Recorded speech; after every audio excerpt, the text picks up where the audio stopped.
You're watching ChillyBoy Productions. I'm Larry ChillyBoy Chilson, and this is my review for Armageddon Time.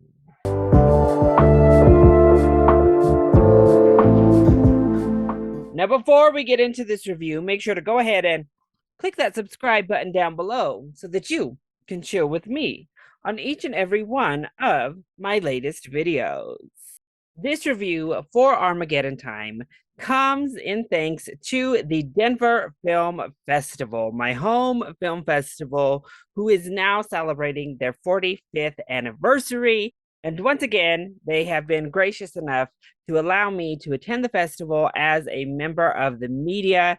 So I get to experience all of these wonderful films, which allows me the ability to bring all of these reviews to you all. So thank you once again, Denver Film, for accepting me. Armageddon Time is a 2022 drama, both written and directed by James Gray, that tells a semi autobiographical coming of age story about the strength of family and the generational pursuit for the American dream.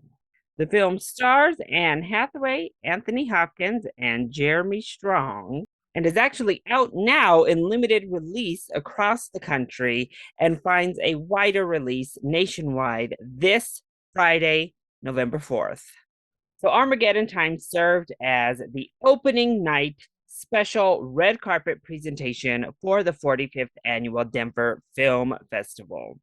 And this is one of those films where I've seen the trailer in passing, but I wasn't all that aware about what the film was. In complete honesty, I knew it starred Anthony Hopkins, and the trailer made it seem like we were actually delving into some race relations of the 80s. And ultimately, the film touches on that. If I'm being honest, I left Armageddon Time feeling lukewarm. It's certainly not a bad film, but it felt emotionally detached, which left a lot of these themes and these ideas presented feeling a bit undercooked. So let's go ahead and kick things off with the positives first. Well, I do think James Gray does a beautiful job in the director's chair. It is a beautifully shot film and a very well directed film, specifically, getting solid performances, even from our child actors, and some great performances from the adults. Specifically, Anthony Hopkins is the heartbeat of this film. His character is the heartbeat, and Hopkins perfectly sells it. Many ways, kind of wish James Gray had framed this as an ode to his grandfather and that relationship, because whenever Anthony Hopkins was on screen, that's when this film came to life. And so much of that is we felt the connection between Paul and his grandfather, and that warmth or that emotional attachment, it really wasn't felt almost anywhere else in the film. Now, Jalen Webb, who plays Johnny, his friend, was so good in this movie. I actually thought he was the standout of our two younger actors, and he really delivered a strong performance. Dan Hathaway is great, as she always is.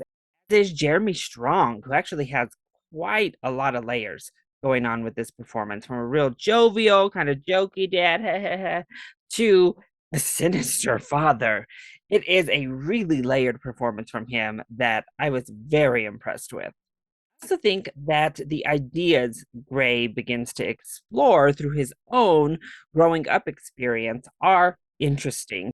Specifically, the connection and the disconnect when it comes to nationalist freedoms and class freedoms versus racial freedoms in the country.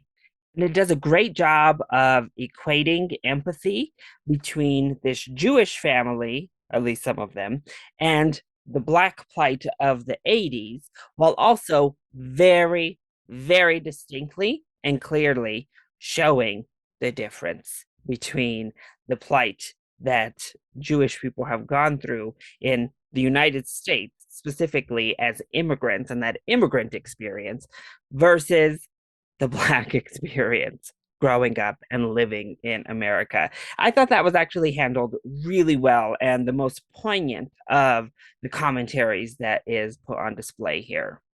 I also appreciate James Gray writing something so personal to him, writing about it almost as a form of regret, expressing his regret for an action and this friendship and how he handled this friendship. And it was really actually quite refreshing to see this type of view looking back on your own childhood. Complete opposition to films like Belfast and so many other childhood nostalgia pieces, it was refreshing to see Gray kind of look back with sorrow, a sense of regretful longing from behind the camera lens. So then, what doesn't work so well when it comes to Armageddon Time? My biggest issue overall is that even though we have all of these emotional things, whether it be family deaths or being ripped from your childhood friends or legal troubles, really outside of the grandfather grandchild connection, I just felt really hollow watching the film. It didn't inject itself with the amount of emotional resonance that a story like this needs to hammer home the ideas it's exploring. I said we're exploring racism, exploring prejudices against Jewish people, the plights of literally working yourself up through the system as an immigrant who arrives with nothing. There are so many interesting things here. Unfortunately, they just don't really resonate because I was struggling to connect myself into the film. It feels like we're pushed out to arm's length for most of the runtime.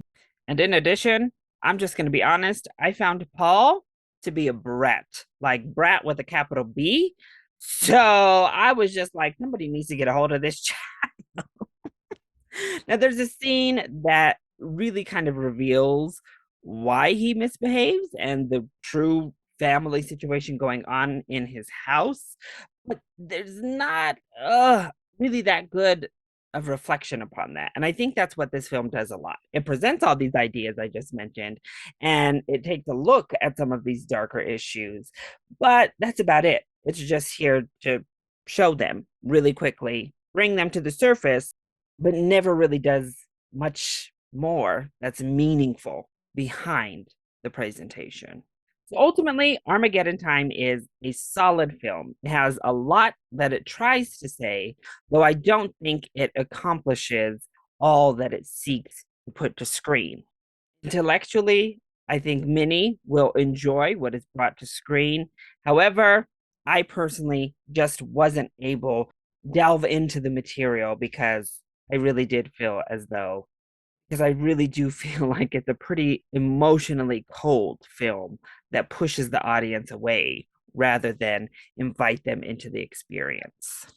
So that is my review for Armageddon Time. I hope you enjoyed it. If you did, go ahead and click like down below and subscribe to the channel so that you are always up to date on all of my latest videos, including each and every one of my reviews from the 2022 Denver Film Festival. Also, join in on the discussion. Have you seen Armageddon Time? If you have, what were your thoughts? Leave those either in the comment section down below, or you can hit me up on Twitter. I love you all so much for your continued support.